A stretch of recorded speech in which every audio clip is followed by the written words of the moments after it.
Ted Nugent, and I'm part of a very great experiment in self-government where we the people determine our own pursuit of happiness and our own individual freedom and liberty.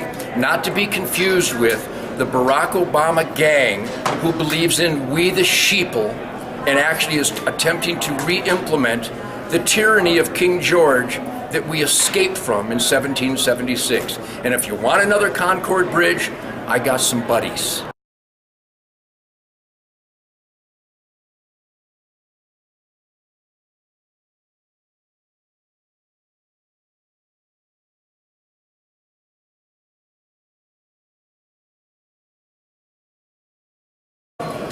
NRA Stand and Fight campaign. I believe that started around 1775, and we're keeping this we the people thing alive.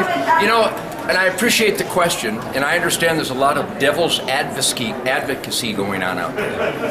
If you attempt to counter and question the motives of the NRA, that's not just the devil's advocate, that would be the devil.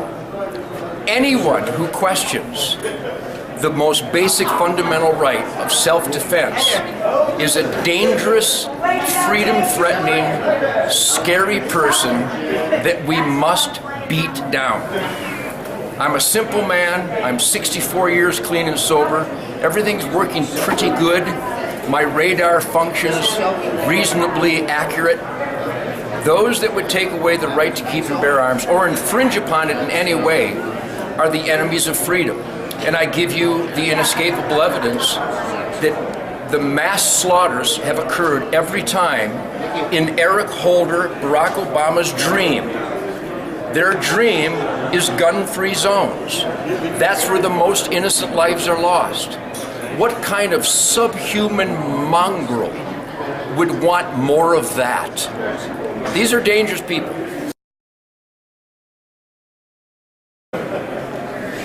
I don't think what they did in New York City was unconstitutional. What they did in New York City and New York State, Cuomo and Bloomberg, is unconstitutional. And again, I don't have to give you any presumptions or guesswork.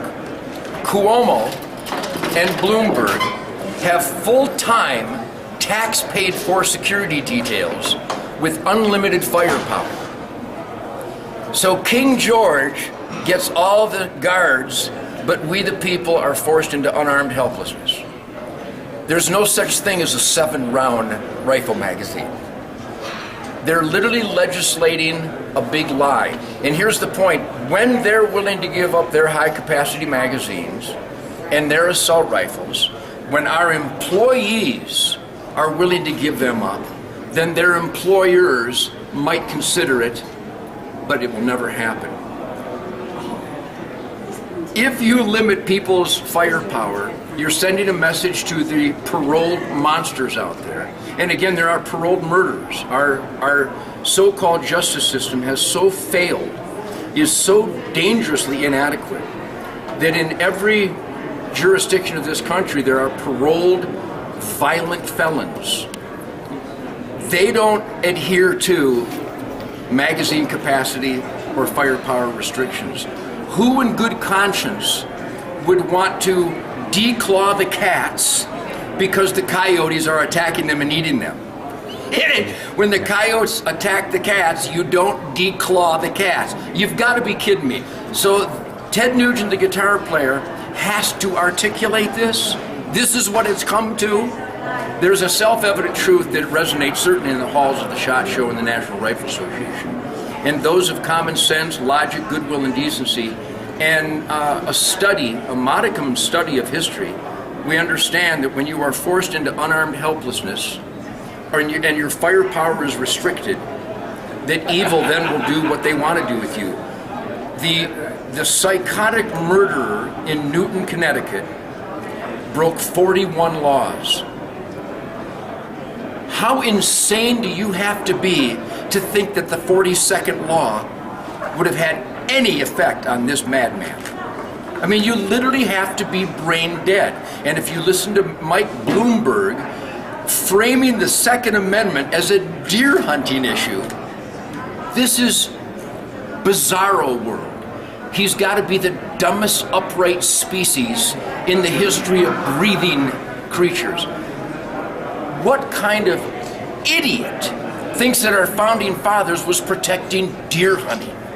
So we are dismayed and saddened and repulsed that our elected officials are in constant violation of the U.S. Constitution and common sense. I believe that these are important times. I believe that the fact that there's over 250,000 new NRA members is a statement to the government, a new updated "Don't Tread on Me" statement. I believe the celebration of American families buying more ammo and firepower in the last 30 days than ever in recorded history is an undeniable statement that we will not take this line down. What President Obama is doing is implementing his Saul Alinsky training. He really wants to fundamentally transform the last greatest quality of life in the history of humankind. And he wants us to be more European-like, where they, the sheeple, are subservient, uninspired, and shackled to a great degree.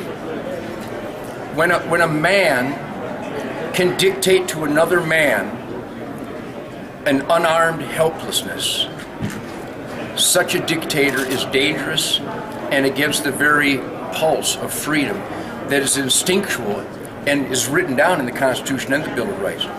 So we need to examine every line of this executive action and executive order. We, the people, have to break away from these shackles of self-inflicted apathy, and we need to raise maximum increased hell with our elected officials, saying that the right to keep and bear arms does not need to be reinterpreted, that keep means it's mine, you can't have it. And bear means I have some on me right now and they're loaded. Anyone that infringes upon that must be treated like King George. And when the #1 gun crime in the history of America is a direct result of an attorney general, we the people better wake up, and I think we are waking up. But I think this unprecedented threat against individual freedom and the Constitution will be countered with a new voting power and a fist of we the people like no one's ever seen before, and I pray every night that we do. I need an AR-15 the same reason the CNN security guards need an AR-15, Piers. Are you kidding me? Are you kidding me? I think I can summarize it. I can articulate the shortcomings of Piers' mental capacity and his terminal, not-so-great British genetics. But I think I heard Piers Morgan sing his national anthem. When I was at CNN, he doesn't know that I was listening, but I heard him sing the national anthem of Piers Morgan in Great Britain, and I will sing it for you now.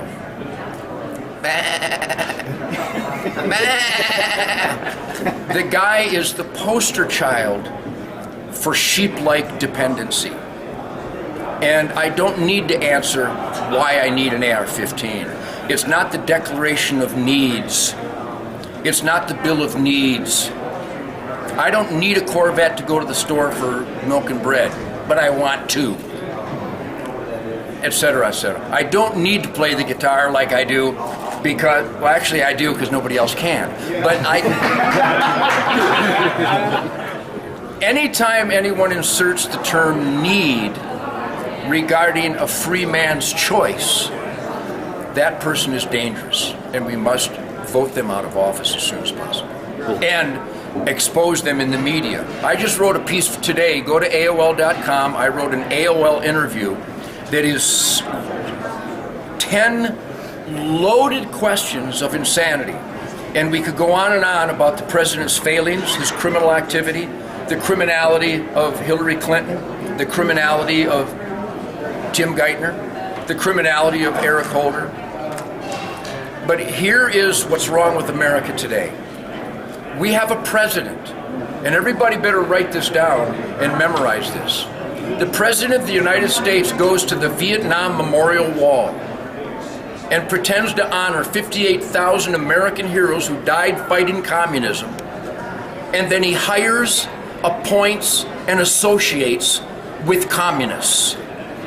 He pretends to pay honor to men who died fighting communism, and then he hangs out with, hires, and appoints communists. He is an evil, dangerous man who hates America and hates freedom, and we need to fix this as soon as possible. My favorite thing I've seen at the SHOT Show is all the military and SWAT heroes that come up to me and thank me for standing up for the rights that they dedicate their lives to. I'm up to date on all the firepower and all the technology. In fact, my barn really actually competes with the SHOT Show display. You have never been to my barn? No. It's so beautiful, it's insane. It's an invitation tag. No, it's not. It's more of a warning. Everything about the SHOT Show, the number one impressive thing about the SHOT Show is the spirit. There's a vitality increasing that is not just about fondling hardware and owning hardware and celebrating the Second Amendment and the hunting and outdoor lifestyle, but that it's an increasing activism, and that's the most exciting thing for me.